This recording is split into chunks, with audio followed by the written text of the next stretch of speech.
quand on parle de l'immigration, on parle toujours immigration. Immigration, c'est-à-dire ce que l'immigration apporte. Mais on parle très très peu de l'immigration de l'apport de l'immigration dans les pays d'origine.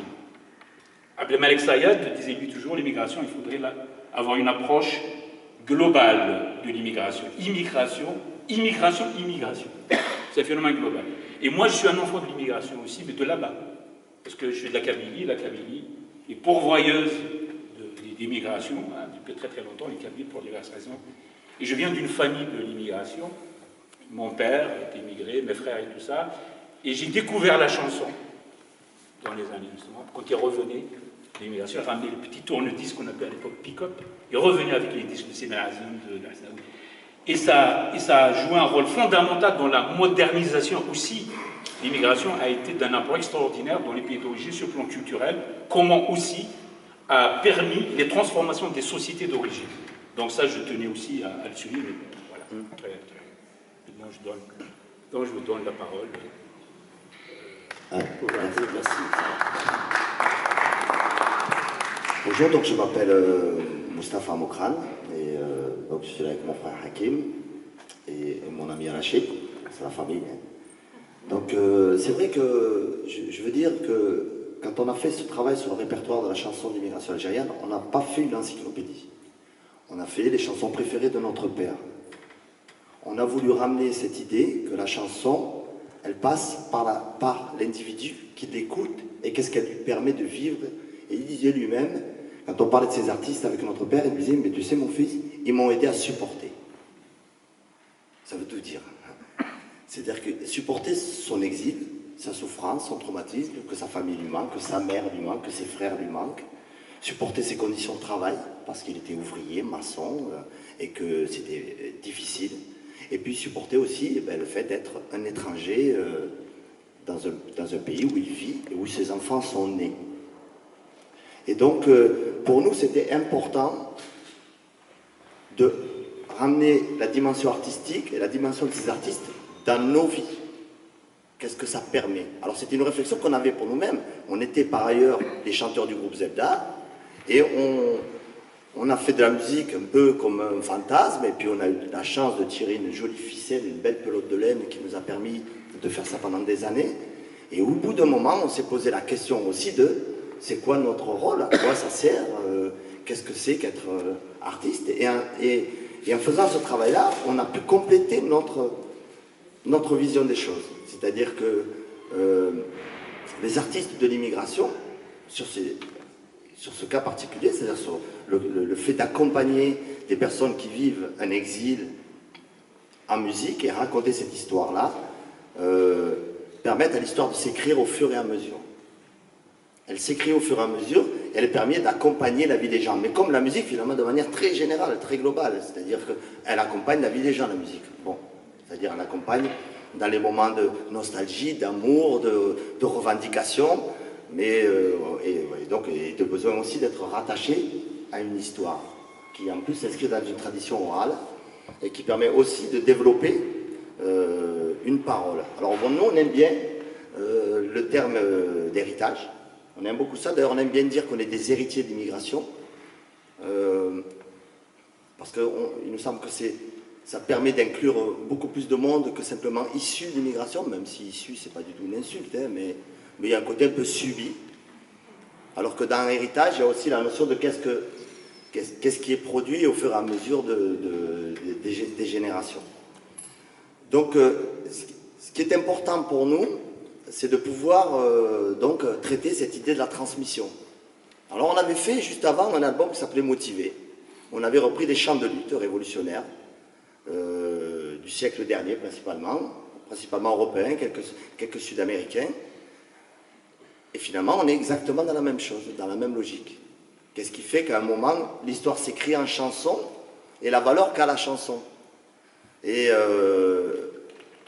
dans notre histoire personnelle, c'est pour ça que pour nous, c'était important de le ramener dans notre dimension personnelle, de ne pas être dans l'encyclopédie, de ne pas être dans la sociologie, d'être dans l'idée de, voilà, il y a un moment, quand on était gamin, alors nous, je tiens à dire que on était français avant, on est français aujourd'hui, on le sera demain.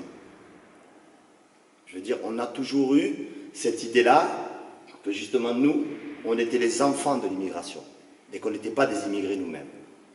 Par contre, on a vécu l'exil comme un traumatisme transmis dans le non-dit, comme quelque chose qu'on a eu toujours présent dans notre construction d'enfants et dans la manière qu'ont eu nos parents de nous élever, notamment avec le mythe du retour, avec ces choses-là qu'on a entendues. Ouais, bon, de toute façon, un jour on rentrera, et puis plus on grandissait, plus on disait, mais non, moi je n'ai pas envie de rentrer, moi. Enfin, je veux bien y aller en vacances, mais...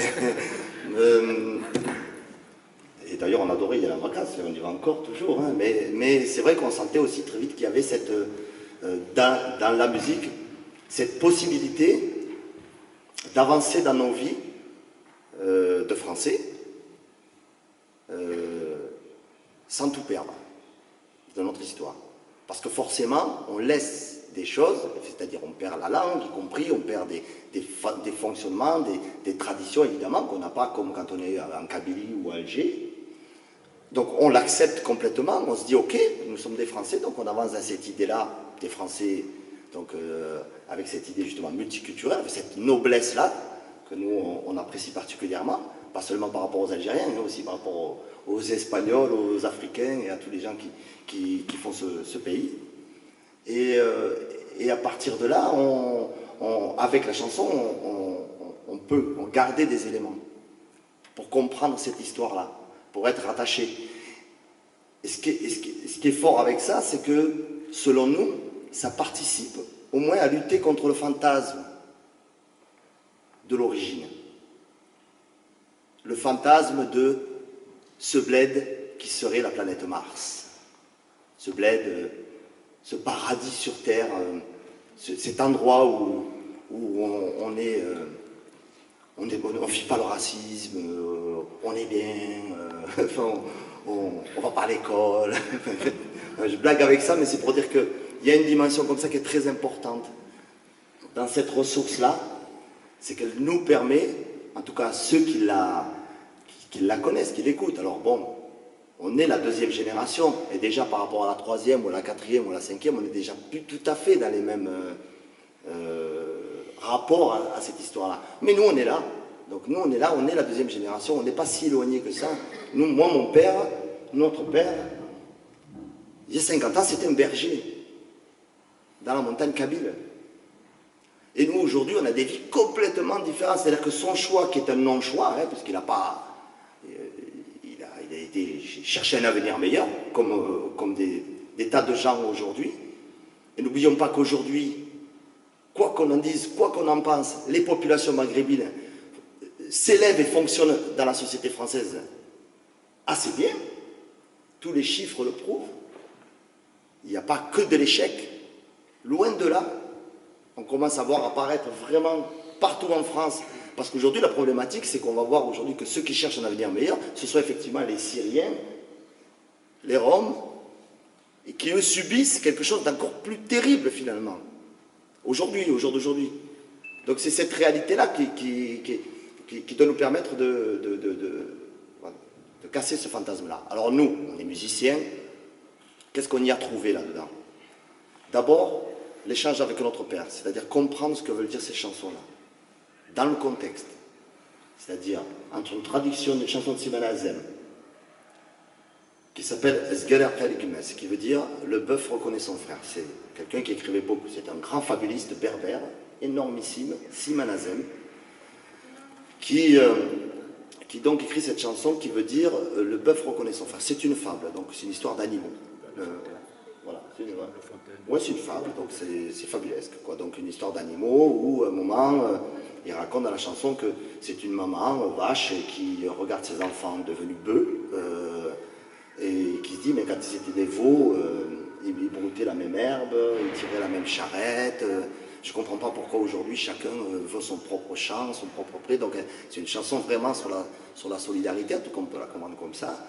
Et quand on en parle avec notre père et qu'on lui fait cette traduction-là, il nous dit, en fait c'est ça, mais c'est pas ça. Il nous dit cette chanson en 65 qui parle de Bembella et de Boumedienne. Voilà. Et lui c'est exactement, c'est-à-dire que c'est quasi indéchiffrable, mais déchiffrable pour celui qui l'a vécu dans le contexte et qui peut le transmettre. Et Bembella et Boumedienne, c'est le premier Premier là, coup d'état de Boumediene. Voilà. Donc nous, ça nous a permis finalement, même nous-mêmes, de mieux connaître notre père. De mieux comprendre pourquoi il pouvait être quelquefois si dur avec nous. Pourquoi quelquefois il pouvait être, comment dire, si triste. Quelquefois de le voir aussi, parce que Siman Hazen faisait beaucoup de chansons humoristiques aussi, avec Cheikh Nourdin, comment il pouvait éclater de rire dans la voiture. Et c'était quand même hyper réconfortant, sans même comprendre ce que disait l'artiste. C'est des souvenirs fabuleux d'enfants. Et je crois qu'au fond, notre père est... Bon, je peux aussi parler de notre mère qui écoutait aussi beaucoup de musique, d'autres artistes. Mais en l'occurrence, sur ces artistes-là, elle écoutait d'autres formes de musique. Hein. Beaucoup de musique, mais d'autres formes d'artistes, d'autres formes de chanteuses qui portaient une autre parole, plus féminine, plus liée à la gente féminine. Quoi. Notre père, c'était plus des artistes qui parlent de, justement, cette condition de l'ouvrier, de l'exilé, de celui qui va travailler, de celui qui devient un peu le responsable de toute la famille restée en Algérie. Donc ça fait un peu référence à ce que tu dis sur le rôle de l'immigration en Algérie. Et donc voilà, ce que je veux dire par là, c'est que de toute façon, pour nous, quoi qu'il en soit, c'est un travail de ressources, c'est un travail réconfortant, c'est un travail qui nous permet de signifier que la parole, elle a déjà été prise depuis longtemps, elle continue à se prendre, elle est prise encore depuis des décennies. Il y a un petit problème de compréhension quand même sur cette parole-là, de savoir comment elle est mise en avant et comment elle est comprise et comment elle est traduite. Que ce soit la parole de ces anciens-là, au travers de ces artistes ou d'autres par la suite.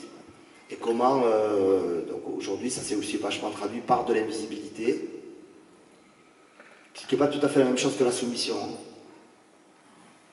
C'est-à-dire qu'il y a quand même une différence fondamentale. Être invisible, être soumis, c'est pas la même chose. Parce qu'il y a aussi ce regard qui peut être des fois un regard porté par les enfants eux-mêmes sur leurs parents, qui serait un regard de dire mais toi tu... Parce que c'est vrai que nos parents n'étaient pas rassurés face à la police. L'administration en général, on va dire, pas que la police. Nous c'est plus la police. Enfin bon, donc voilà, c'est tout ce que je peux dire. Hein. Je veux bien échanger avec vous parce que c'est vrai que c'est à la fois un projet qui traite d'une partie de l'histoire de France, on aime bien dire. On traite de son immigration algérienne, enfin post-coloniale, nord-africaine. Donc on aime bien dire que ce sont des chansons de France, parce qu'elles ont été écrites en France, par des artistes de l'immigration. Ce sont des chansons de France comme il existe des langues de France.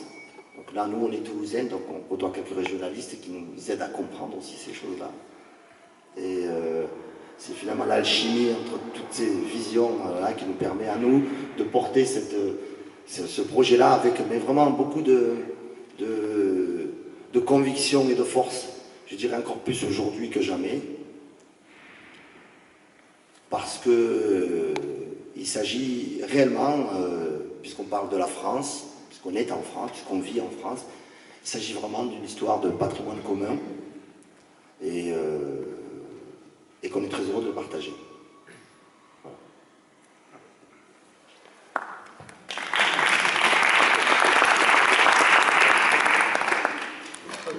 Je trouve qu'il parle super bien, je n'ai pas besoin d'en rajouter beaucoup. Mais juste par rapport à cette histoire de transmission, on s'est rendu compte quand même à 40 ans que notre père nous avait transmis sa culture et c'était quelqu'un qui n'est pas allé à l'école, qui est analphabète, donc on a beaucoup confondu la culture et l'instruction.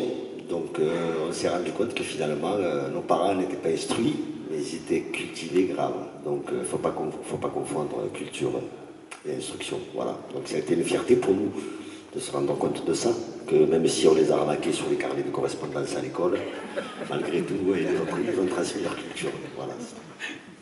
C'est bien. Donc voilà.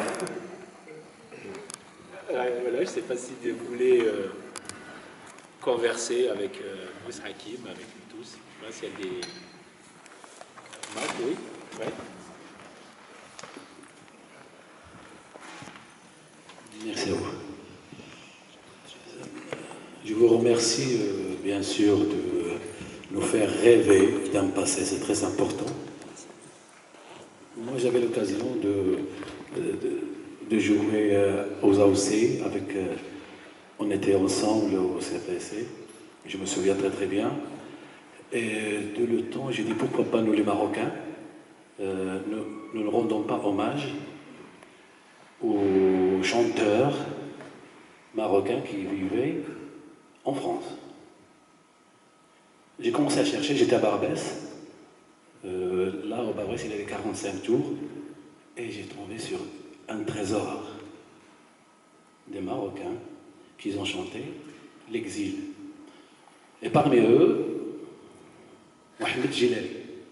Mohamed Jilali, c'est un oujdi de ma ville qui a chanté, par exemple, la chanson Bladi. Et quand on écoute cette chanson, s'il a écrit au Maroc, ça ne va pas donner. Mais lui, il a écrit en France, donc il a donné. Parce qu'un chanteur, un musicien, quand il chante de l'extérieur, comme nous, on a une autre image. Par exemple, moi, ma spécialité, c'est la musique arabo-andalouse.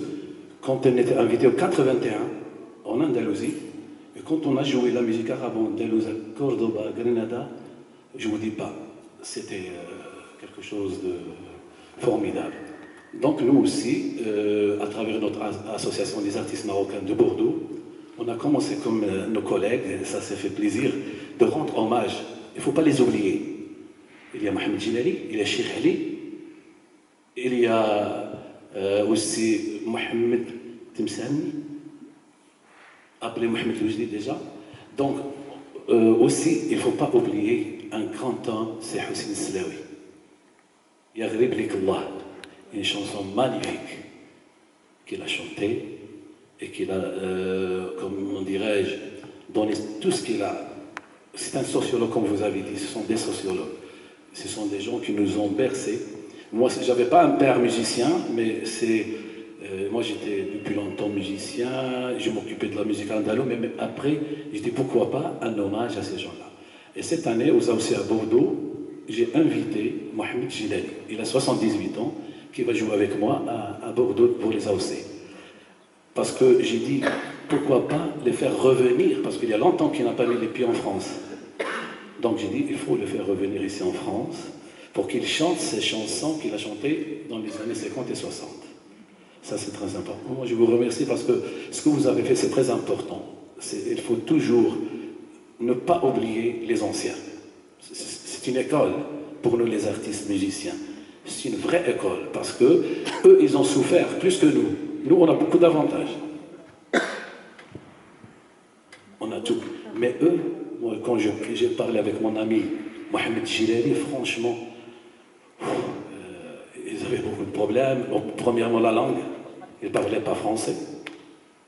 Et pour communiquer, etc. Donc, pour moi, j'espère que chacun, un Marocain, comme nous les artistes, il faut qu'on rende hommage, comme vous les Algériens, et j'espère les Tunisiens et les autres. Parce qu'il ne faut pas les oublier. Voilà. Oui, nous on veut bien rendre hommage aux Marocains aussi, parce qu'il y a des très belles musiques, tunisiennes, sénégalais, mais c'est trop de travail. Mais vous avez raison, je suis d'accord. Il y a un petit film que vous connaissez d'ailleurs très bien, Les Scopitones arabes. Oui. Les Scopitones, je crois que je ne me rappelle plus comment. C'est les vidéoclips des La années 60. réalisatrice là, oui. Effectivement, les Scopitones, c'est des héritiers de un peu ce qu'on appelle les clips à l'époque. Voilà, des années, voilà, des anciens dans les cafés. À l'époque, il y avait des écrans, puis bon, une pièce, je ne me rappelle pas, mais puis ça défilait. Donc on a des clips Et donc il y a quelqu'un, je crois que c'est une dame qui a fait ce film, je ne me rappelle pas très bien, on appelait ça des Scopitons, donc on a fait un film. Et effectivement, il y a aussi des Tunisiens, des Marocains, des Algériens, donc toute cette communauté migrée, etc. Comment ça se passait dans les cafés, hein.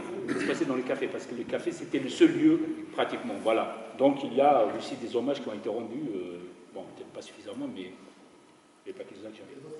Et beaucoup les Tunisiens, d'ailleurs, même les Tunisiens qui ont joué un très très grand rôle, les musiciens. Voilà. Voilà.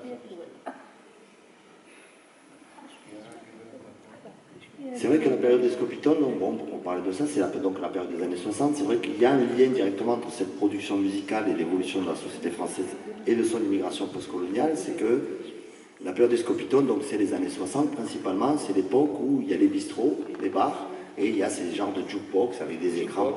C'est une autre époque en termes de technologie, bien sûr, mais c'est aussi une autre époque en termes de la France et de rapport à son immigration, puisqu'on est encore dans ce que les historiens appellent l'entre-soi, c'est-à-dire il y a, bon, d'abord le regroupement familial n'a pas eu lieu, donc c'est beaucoup des hommes qui sont seuls et qui donc se retrouvent au bistrot pour aller jouer au domino, boire des coups, du café et manger ou se retrouver après le travail. Et donc c'est vrai que la situation sociologique va changer à partir du moment où le regroupement familial va intervenir. Et puis, je veux dire, aujourd'hui, on est quand même dans un monde mondialisé où aussi bien au Maroc qu'en Algérie, on va trouver des groupes de métal, de R&B. C'est aussi une réalité de l'évolution du monde, ce qui n'était pas le cas à l'époque. Et c'est vrai que ce qui est intéressant pour nous, c'est que quand on prend la musique, par exemple, bon, on a joué en Algérie ce répertoire-là. On était un peu angoissé quand même. On était un peu stressé, on s'est dit, il faut nous jeter des cailloux, ils vont hurler au blasphème ou je sais pas quoi. En fait, pas du tout. Parce que nous, on avait une façon de voir les choses tout de suite, c'était de dire, bon, d'abord avec les musiciens avec qui on a travaillé, bon, Serge Lopez, guitariste flamenco très connu à Toulouse, Jean-Luc Amestoy, accordéon, il nous fallait ces instruments-là. Il nous fallait ces instruments-là pour pouvoir transposer ces musiques. On aimait bien l'idée de dire, nous, alors ça c'est notre côté franchouillard, on va dire, on aime bien faire du bal. On aime bien transposer ça dans le bal populaire, en fait. On a pensé que cette idée-là était vraiment intéressante. Plutôt que d'être dans le côté, bon, stricto, bon, c'est pas du tout un manque de respect pour les artistes ou pour les compositions, puisqu'on les a respectés au moins, en tout cas au niveau des mélodies et des textes, c'est sûr qu'on n'a pas touché, mais au niveau des arrangements, on a voulu faire quelque chose qui ressemblait à quelque chose de, voilà, comme si on était sur la place du village, quoi. Enfin, de la ville, pardon. Et ça nous a donné du baume au cœur, en fait. Parce que quand on est arrivé en Algérie pour interpréter ça, on s'est rendu compte qu'en fait, on avait ce débat entre nous.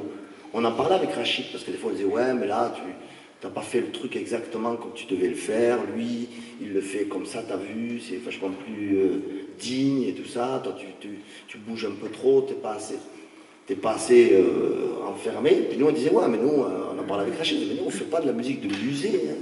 On ne fait pas de la musique de musée dans les musées ou quoi. On prend, on s'approprie.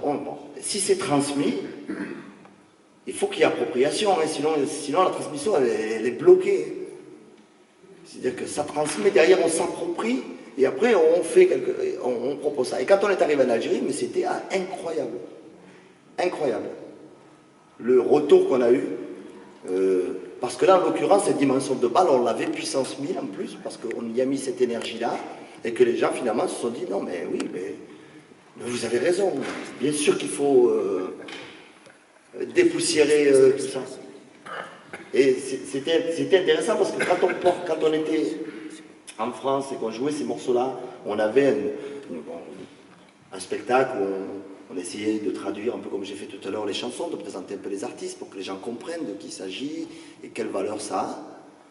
On expliquait aussi que nous, on était voilà, dans cette idée d'empreinte culturelle. On était au moment des propositions d'empreinte génétique, là, d'Hortefeux, tout ça, donc on était là-dessus. Et quand on est parti jouer en Algérie, on était sur c'est nous les immigrés, quoi.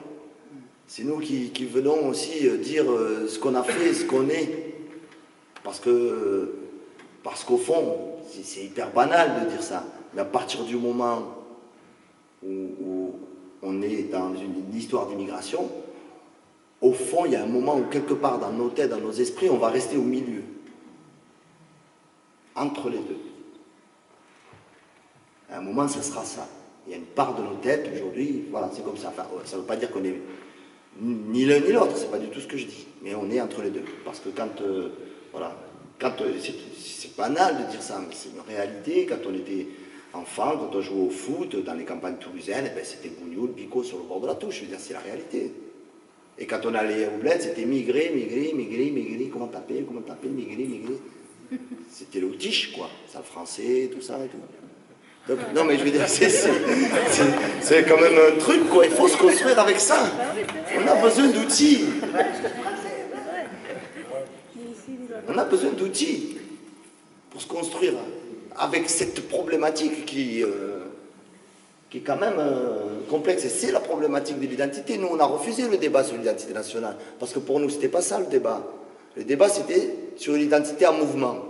Oui, posons-nous la question de qui nous sommes, de ce qu'on peut faire ensemble et quelles sont les ressources qui nous permettent d'apporter des éléments qui pourraient éventuellement permettre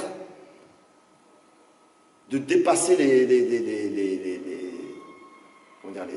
le traumatisme de la discrimination. À un moment. Enfin, je veux dire qu'à un moment, là, tu vis la discrimination, tu es en France, tu vis la discrimination, tu la vis. Par exemple, on te suit dans le magasin ou on te contrôle comme ça et tout, et tu dis, bon, ben, ok, c'est bon, de toute façon, je passe plutôt que de gâcher son énergie ou se détruire en voulant détruire l'autre. Parce qu'au fond, c'est ça qui se passe au bout du bout. Au bout du bout, tu réponds à la provocation de l'âne, encore, pardon pour les ânes, tu réponds à la provocation et c'est... Bon, après, on n'a pas... Aujourd'hui, encore plus je dirais qu'hier, on n'a pas de certitude.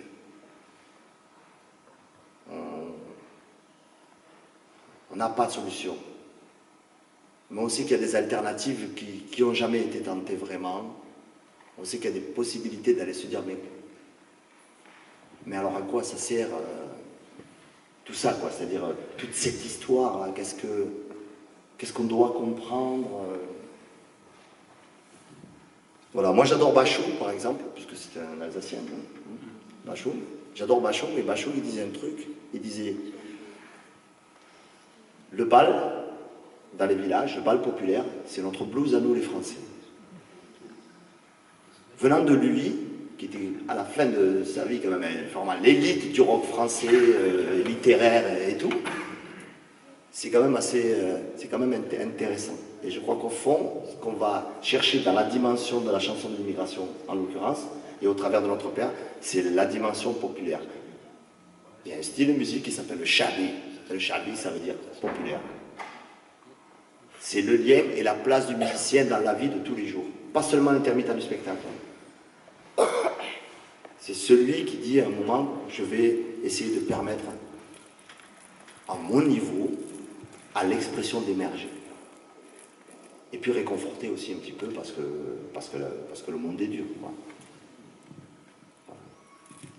Oui. Quelqu'un qui veut parler?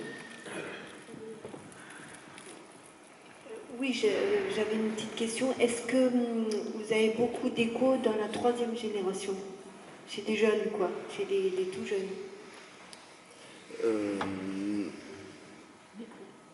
Et comment y arriver? Parce que finalement, c'est eux l'avenir. Je crois que... Enfin, nous, on ne s'est jamais posé la question comme ça, en fait, parce que ces questions de génération, c'est des questions... C'est d'autres questions, en fait.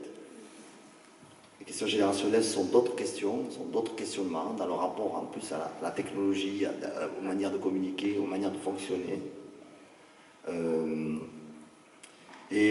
C'est comme quand on nous dit, oui, les jeunes de quartier, machin et tout, nous, on n'en peut plus de ça, parce que les habitants, ils sont où? C'est comment te faire... Les adolescents, c'est plus d'adolescents. Ouais, c'est quoi? C'est plus des adolescents, c'est plus des jeunes adultes, c'est les jeunes. C'est-à-dire, voilà.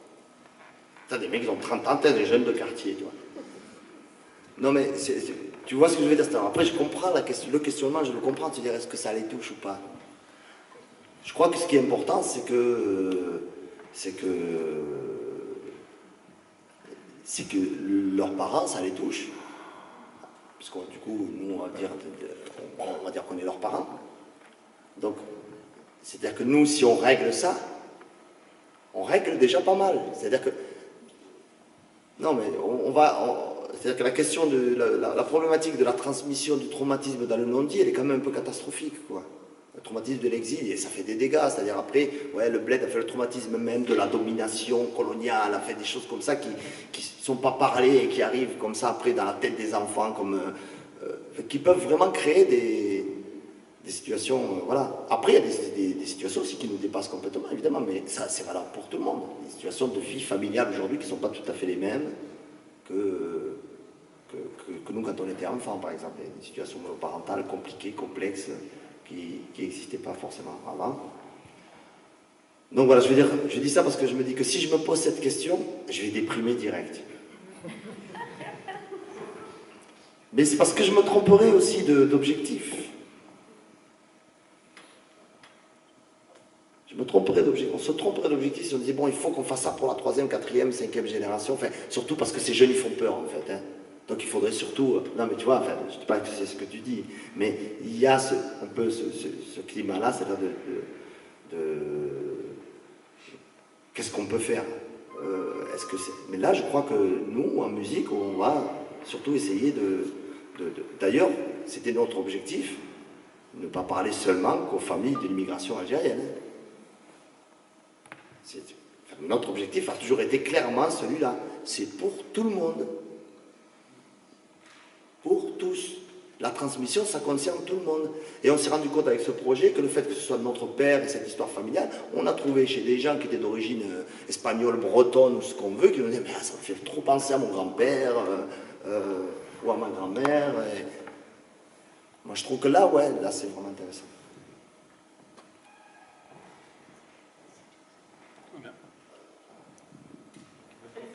Des questions.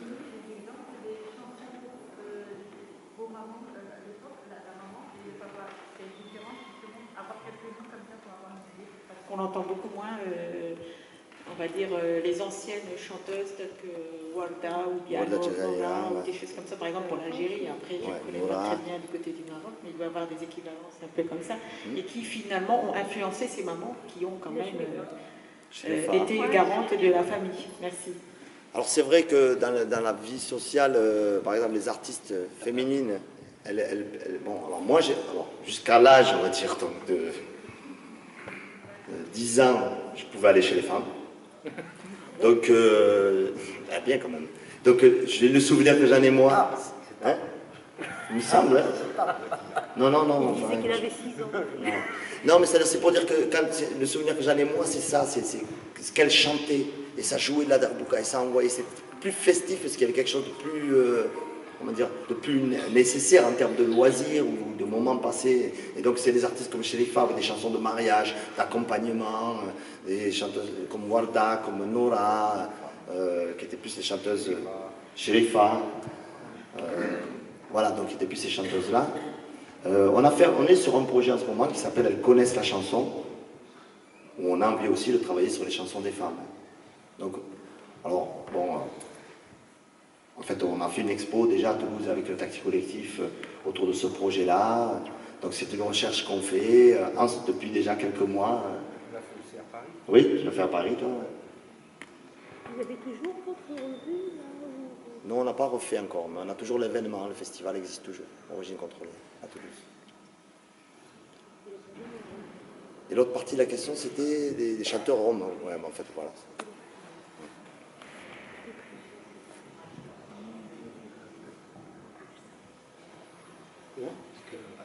Rachid, on fait un exemple de chanson? Ouais. Regarde un peu.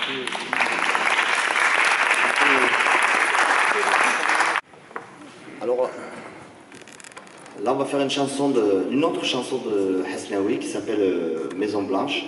Et, donc, Maison Blanche, c'est un à voir avec l'américaine, hein, c'est un quartier d'Alger, c'est le quartier de l'aéroport. Et donc, il décrit, voilà, donc de façon poétique, il décrit comment tout le monde se précipite direction l'aéroport. Comment les villages se vident, les quartiers se vident. Alors il décrit un désert type western avec la poussière. Parce que c'est désert quoi, tout le monde s'est barré, tout le monde veut aller en France, tout le monde veut aller à Maison Blanche pour prendre l'avion et avoir des jours meilleurs. Quoi. Et au fond c'est ça, cette chanson-là c'est un hommage fabuleux, mais vraiment fabuleux à ceux qui ont tenté cette aventure-là. C'est une chanson qui dit vraiment là c'est quel courage.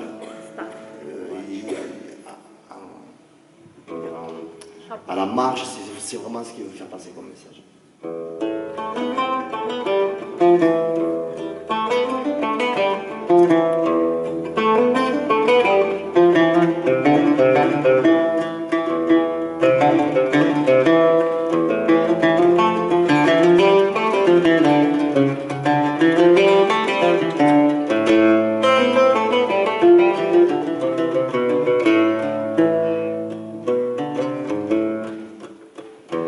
الجزائر سنولة كل ونتفلسطي أول قبالة موريس ولا لا ميزون بلانش لا ميزون بلانش الجزائر سنولة كل ونتفلسطي أول قبالة موريس ولا لا ميزون بلانش لا ميزون بلانش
C'est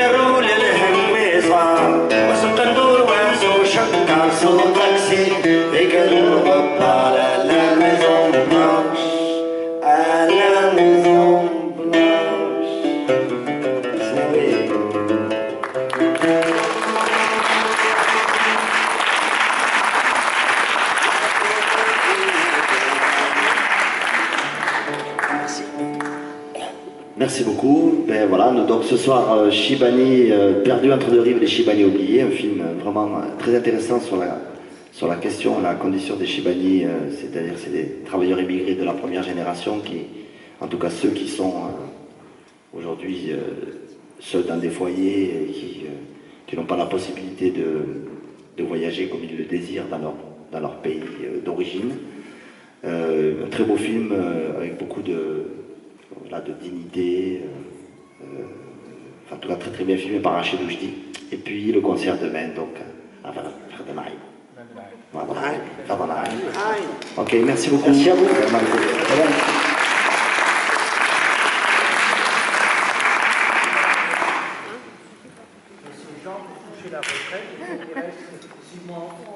C'est ça.